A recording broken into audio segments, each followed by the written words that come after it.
प्रिया निकिता को नजरअंदाज करना चाहती थी क्योंकि वो उससे बहस नहीं करना चाहती थी, लेकिन उसे उम्मीद नहीं थी निकिता इतनी ओछी हरकत पर उतर आएगी। निकिता ने उसके पेट में पल रहे बच्चे तक को बददुआ दे दी। प्रिया ने अपनी बदनामी आंखें सिकोड़ी कर और निकिता को ठंडी नजरों से घूरते हुए कहा, मिस कपूर, क्या खानदानी लोग ऐसे ही करते हैं? क्या दूसरों की शादीशुदा जिंदगी में दखल देना आप जैसे लोगों का शौक है? मैं आपको याद दिला दूं कि केपी और मैं कानूनी रूप से अभी शादीशुदा है। क्या आप जानती हैं कि आप जैसे औरतें को लोग क्या कहते हैं? कबाब में हड्डी। आप हमारे रिश्ते को बर्बाद करने वाली एक घुसपैठिया है।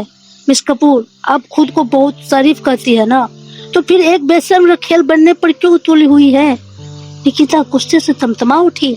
उसका ऐसा अपमान पहले कभी नहीं हुआ था। तुम्हारी हिम्मत कैसे हुई मुझसे ऐसा कहने की? तुम खुद को समझती क्या हो? केपी सिर्फ अपने दादाजी को खुश करने के लिए तुम्हारा इस्तेमाल कर रहा है। केपी और मैं बचपन के साथी है। हमारा प्यार आज भी वैसा ही है। क्या तुम्हें लगता है कि मैं तीसरी हूँ? असली परिभाषा जानती हो? जिसका प्यार खत्म हो चुका हो वही तीसरा होता है, और वो तुम हो। निकिता को लगा कि उसकी बातें प्रिया को तोड़ देगी, लेकिन प्रिया जोर से हंस पड़ी। अच्छा, ये तो आपकी अपनी बनाई हुई परिभाषा है। आप बहुत मजाकिया है मिस कपूर। क्या आप दुनिया से ये उम्मीद करती है कि सब आपकी तरह बेशर्म हो जाए? एक रखेल हमेशा रखेल ही रहेगी। अगर मैं केपी को तलाक ना दूं तो आपको पूरी जिंदगी इसी नाम के साथ गुजारनी पड़ेगी। तुम्हारी इतनी हिम्मत? निकिता अपना आपा खो बैठी। वो प्रिया की तरफ झपटी और उसका कॉलर पकड़कर उसका चेहरा नोचने की कोशिश करने लगी, लेकिन तभी निकिता अचानक जम गई। जैसे ही प्रिया का कॉलर थोड़ा सा फटा, उसकी गर्दन पर बना गहरा और साफ हिक्की चुम्बन का निशान देखने लगा। प्रिया की गोरी त्वचा पर ये लाल निशान चमक रहे थे। निकिता को पूछने की जरूरत नहीं थी कि किसने बनाए हैं। गुस्से के मारे निकिता का सीना फटने लगा। उसने कल्पना की कैसे केपी ने हवस भरी आंखों के साथ प्रिया की गर्दन में अपना चेहरा छिपाया होगा। वो गुस्से से कांपने लगी। प्रिया, तुम एक घटिया औरत हो। प्रिया समझ गई निकिता क्यों जल रही है। उसने शांति से कहा, तुम्हें इतना गुस्सा क्यों आ रहा है? केपी और मैं पति पत्नी है। पति पत्नी के बीच शारीरिक संबंध होना सामान्य बात है। वो मेरा पति है, तो क्या उसकी इच्छाओं को पूरा करना मेरा जिम्मेदारी नहीं है? और तुम्हें वाकई लगता है कि तुमसे प्यार करता है, या सिर्फ तुम्हारी बीमारी की वजह से तुम्हारे साथ है? वैसे मुझे अक्सर शक होता है, क्या तुम वाकई इतनी बीमार हो, या सिर्फ केपी की सहानुभूति पाने का नाटक कर रही हो?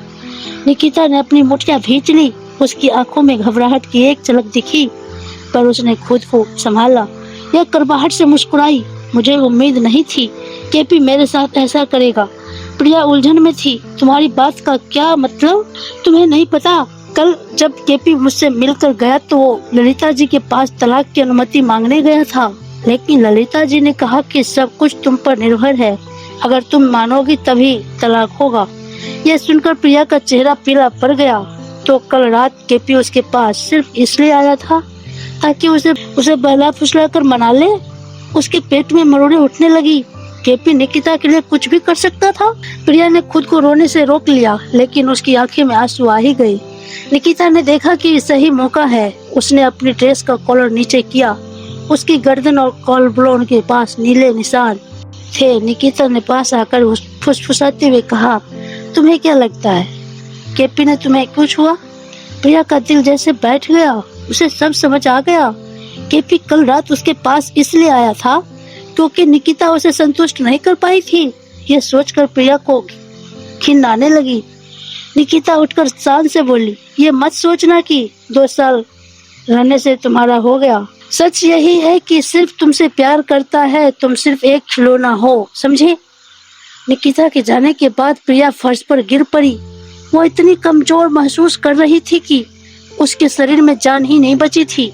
नौकरानी उसे उठाने आई, पर प्रिया ने उसे दूर कर दिया। मैं ठीक हूँ, मैं बस टहलने जा रही हूँ। वो पागलों की तरह बिल्ला से बाहर निकल गई। उसके दिमाग में उथल पुथल मची थी। केपी ने उसे बार बार तोड़ा था, पर इस बार उसने उसका अपमान किया था। उसे अपनी दादी की याद आई, पर वो उसे परेशान नहीं करना चाहती थी। उसने कांपते हाथों से बबली को फोन किया। बबली, प्लीज मुझे यहाँ से ले जाओ। मैं बहुत बुरा महसूस कर रही हूँ। मुझे तुम्हारी जरूरत है। बबली ने कहा वो किसी को भेज रही है और फोन रख दिया। प्रिया सड़क पर बेसुध चलने लगी। उसे एहसास ही नहीं हुआ कि उसके एक पैर में चप्पल भी नहीं है। काले बादल छा गए और हल्की बूंदाबांदी होने लगी। अचानक उसके पैर के तलवे में तेज दर्द हुआ। उसने देखा कि कांच के टुकड़े से उसका पैर कट गया था और वो खून बह रहा था। तभी पीछे से एक कार के हॉर्न की तेज आवाज आई। प्रिया घबराकर पीछे हटी, पर उसका संतुलन बिगड़ गया और वो सूखी पत्ती की तरह जमीन पर गिर पड़ी। आह! प्रिया डर के मारे चिल्लाई। उसने तुरंत अपने दोनों हाथों से अपने पेट को ढक लिया ताकि वो अपने बच्चे को बचा सके। अचानक एक घबराई हुई आवाज सुनाई दी। प्रिया संभल के। इससे पहले कि प्रिया जमीन से टकराती, एक जोड़ी मजबूत और गर्म हाथों ने उसे समय रहते थाम लिया। प्रिया इतनी डर गई थी कि उसने अपनी आंखें खोलने की हिम्मत तक नहीं की। वो काफी देर तक उस अजनबी की बाहों में जमी रही। जब उसे यकीन हो गया कि वो सुरक्षित है, तब उसने धीरे से अपनी आंखें खोली। प्रिया के सामने विक्रम खड़ा था, जो उसे बड़ी कोमलता से देख रहा था। सुनहरे फ्रेम वाले चश्मे के पीछे उसकी आंखें घबराहट से भरी थी। जब उसने कार को प्रिया की तरफ बढ़ते देखा तो वो इतना डर गया था कि हाथ से छाता फेंककर उसकी ओर भागा था। उसका दिल अभी भी जोर से धड़क रहा था। प्रिया कुछ पल के लिए सुन रह गई। जब वो होश में आई तो उसकी बाहों से छुड़ाने की कोशिश की और पूछा, विक्रम तुम यहाँ कैसे? विक्रम ने खुद को संभाला और सपाट लहजे में कहा, बबली ने मुझे तुम्हें लेने के लिए भेजा था। शुक्र है कि मैं समय पर पहुंच गया। विक्रम तुम्हारा बहुत बहुत शुक्रिया। तुम्हें फिर से एक परेशान करने के लिए माफी चाहती। अरे इसकी कोई जरूरत नहीं है, विक्रम ने छाता उठाते हुए कहा। उसने छाता प्रिया के सिर पर तान लिए ताकि बारिश से बच सके। तभी उसका ध्यान प्रिया की हालत पर गया। प्रिया तुम्हारी यह हालत कैसे हुई? क्या हुआ है? प्रिया ने मुंह खोला पर शब्द नहीं निकले। उसे समझ नहीं आ रहा था कि विक्रम को क्या बताए। छोड़ो, इसके बारे में बाद में बात करेंगे, पहले मैं तुम्हें अस्पताल ले चलता हूँ। विक्रम ने बिना कुछ सवाल किए अपना कोट उतारकर उसके कंधे पर डाल दिया। इससे पहले कि वो कुछ समझ पाती, उसने उसे गोद में उठाया और कार में बिठा दिया। अस्पताल पहुंचते ही प्रिया को इमरजेंसी रूम में ले जाया गया। डॉक्टर ने उसके घायल पैरों को इलाज किया और ब्लड टेस्ट, रक्त परीक्षण भी किया। जब रिपोर्ट आई तो डॉक्टर ने विक्रम की ओर देखते हुए डांटा, आपकी पत्नी को एनीमिया, खून की कमी है। एक पति होने के नाते आपको उनका ख्याल रखना चाहिए, खासकर तब जब वो गर्भवती है। अब से उसकी सेहत पर ध्यान दे और इस दौरान थोड़ा संयम बरते। समय समय पर इनका चेकअप करवाते रहिएगा, ठीक है? जब विक्रम ने संयम शब्द सुना तो उसका चेहरा शर्म से थोड़ा सख्त हो गया। इधर प्रिया का चेहरा शर्म के मारे लाल सेब जैसा हो गया था। वो कुछ कहना चाहती थी पर विक्रम ने नरमी से कहा, जी समझ गया, शुक्रिया। डॉक्टर के जाने के बाद प्रिया ने सिर झुकाकर कहा, विक्रम, डॉक्टर ने जो अभी कहा उसके लिए मैं। विक्रम ने अपनी चश्मे की ठीक करते हुए उसकी बात काटी। ठीक है प्रिया, तुम्हें सफाई देने की जरूरत नहीं है। मैंने तुम्हारा बहुत समय बर्बाद किया विक्रम। तुमने मेरी जो मदद की है उसके लिए शुक्रिया कहना काफी नहीं है। बताओ मैं तुम्हारा यह एहसान कैसे चुकता कर सकती हूँ? विक्रम ने उसे गहरी नजरों से देखते हुए कहा, अगर तुम वाकई जिद कर रही हो तो ठीक है, मुझे इसके बारे में सोचना पड़ेगा। फिर वो मुस्कुराया, ठीक है, तुम बस मुझे एक बार डिनर, रात का खाना खिला देना, बस इतना ही। ठीक है, पक्का। प्रिया खुश थी, वो आखिरकार विक्रम का शुक्रिया अदा कर पाएगी।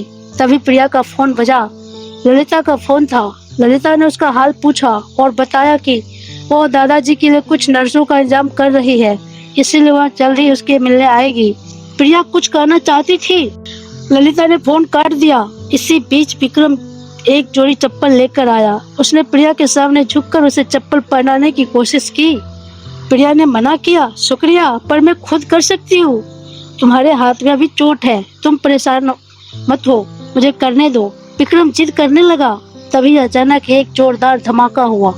वार्ड का दरवाजा बाहर से जोरदार लात मारकर खोला गया।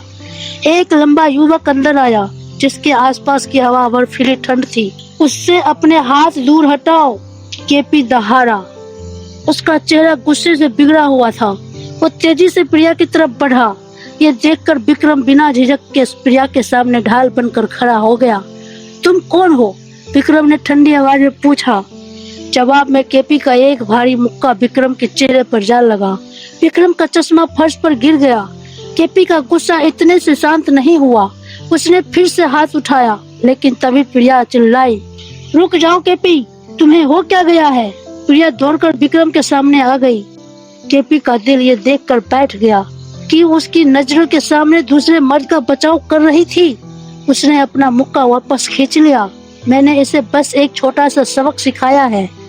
इसे पता होना चाहिए कि ये मेरी औरत से दूर रहे। केपी घुर्राया, तुम्हें गलतफहमी हुई है विक्रम, बस मेरी मदद कर रहा था। ओ, तो ये वही विक्रम है, तुम्हारा कॉलेज का सीनियर?